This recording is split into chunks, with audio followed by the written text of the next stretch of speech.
Olá, todo mês de março é tempo de olhar com lupa a participação feminina nas mais variadas áreas e não é diferente na política.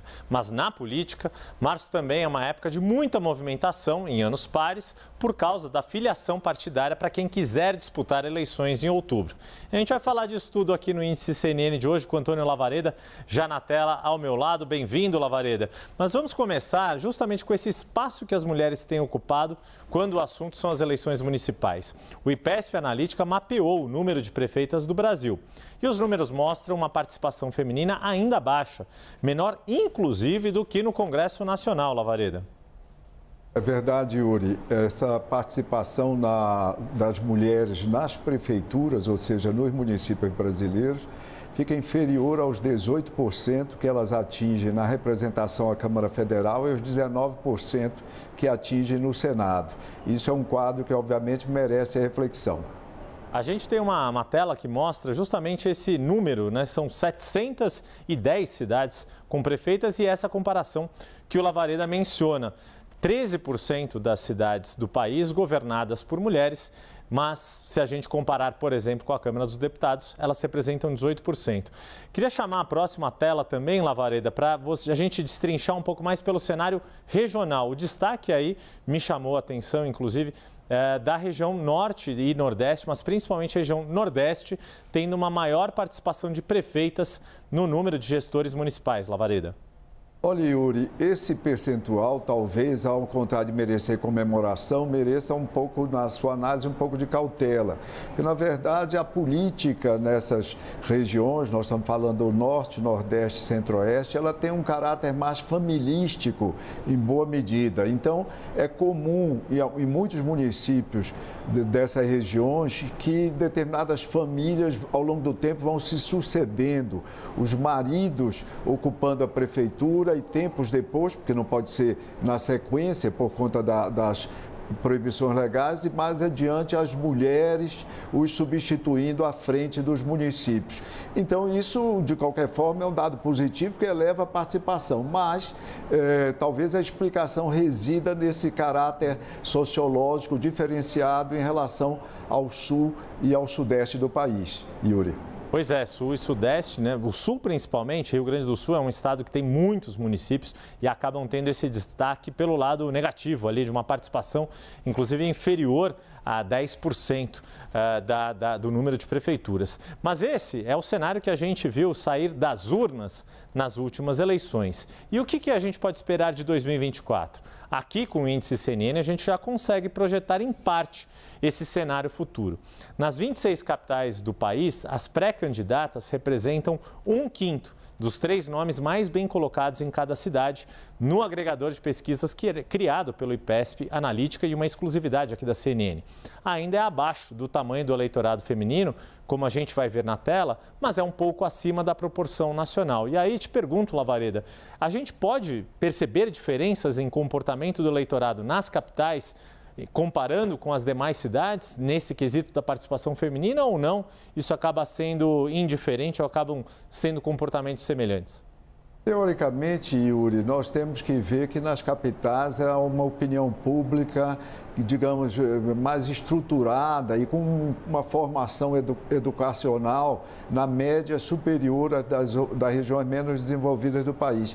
Então, isso termina se refletindo também no maior percentual de mulheres que são competitivas do ponto de vista das eleições majoritárias nas capitais, Yuri. Isso é importante nós destacarmos, sim. Pois é, que é esse número que está na tela, né? 21% é a proporção de mulheres entre os 3 primeiros colocados nas capitais até agora, nas 26 capitais aí que são monitoradas pelo Índice CNN, além de outras cidades com mais de 200 mil eleitores, num total de 16 pré-candidatas que estão, pelo menos, nas 3 primeiras posições. E já que a gente está falando de mulheres e de capitais, a gente não pode deixar de ir para uma capital em especial, que é Campo Grande, em Mato Grosso do Sul. Primeiro, por ser a única capital com uma prefeita candidata à reeleição, Adriane Lopes, e segundo, por ter não uma, mas 2 mulheres nas primeiras colocações. Lavareda, queria que você falasse um pouquinho desse cenário da capital sul-matogrossense. Na verdade, Yuri, a Rose Modeste e a Adriane Lopes estão liderando, segundo o índice CNN, liderando a disputa nesse momento. Nós sempre recordamos que a eleição ainda está muito distante, as candidaturas ainda estão se consolidando, vai ser necessário a aprovação de todos os nomes nas convenções em meados do ano, para aí sim começar a campanha ali por volta de agosto e se desenvolvendo basicamente em setembro, Yuri. Mas você vê esse cenário diferenciado, duas mulheres liderando a disputa numa cidade importante, numa capital importante da região centro-oeste. Exato. E vale destacar que Campo Grande, não só esta cidade, mas outras 15 das 100 cidades que são monitoradas pelo índice CNN, tem números da corrida eleitoral atualizados com pesquisas que foram divulgadas nesta semana.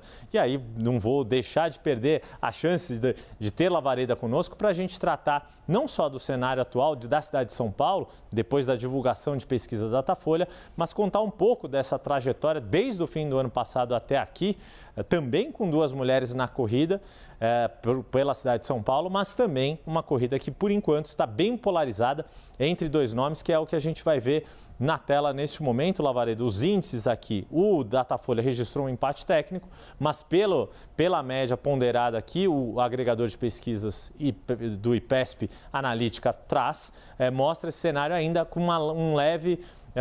um patamar um pouco acima de Guilherme Boulos em relação a Ricardo Nunes. Lavareda. É verdade, mas você nota, Yuri, além da presença de duas mulheres, a Tabata Amaral e a Maria Helena, candidata do Novo, não é que você tem um cenário que ainda promete uma transformação ao longo do tempo.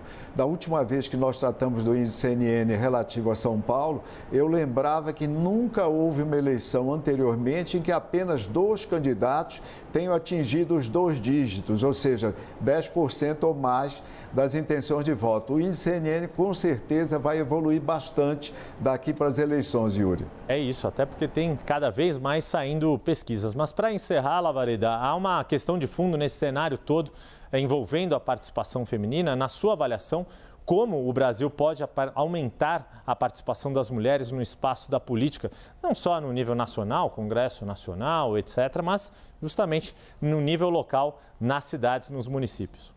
Yuri, o Brasil ocupa uma posição vergonhosa no ranking da União Interparlamentar Mundial do ponto de vista da representação feminina. Nós ocupamos a 131ª posição. Em piores posições. O Brasil, para você ter uma ideia, só ganha do Haiti na América Latina.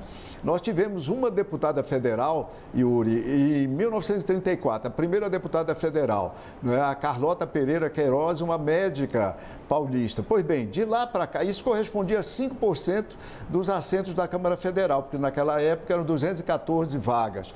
Agora nós estamos em 18% apenas.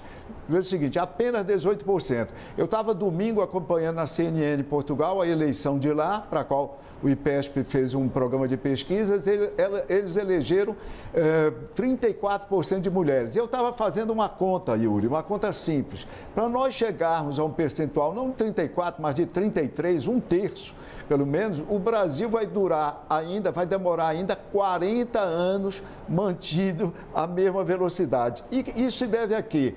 Numa frase para sintetizar, se deve ao sistema eleitoral que nós temos. O voto proporcional de lista aberta que torna a eleição para parlamentos, Câmara de Vereadores, Câmara Federal e Assembleias Estaduais, torna isso uma briga de foice, uma competição darwiniana que afasta as mulheres. Então, se as mulheres não quiserem esperar 40 anos para terem ao menos um terço de participação na representação política do Brasil, Yuri, eu sugiro que elas se mexam.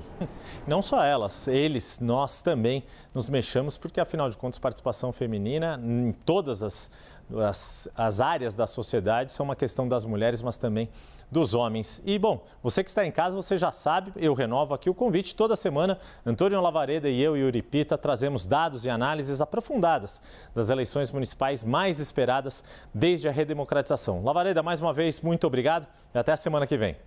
Até a próxima semana, Yuri. Até lá.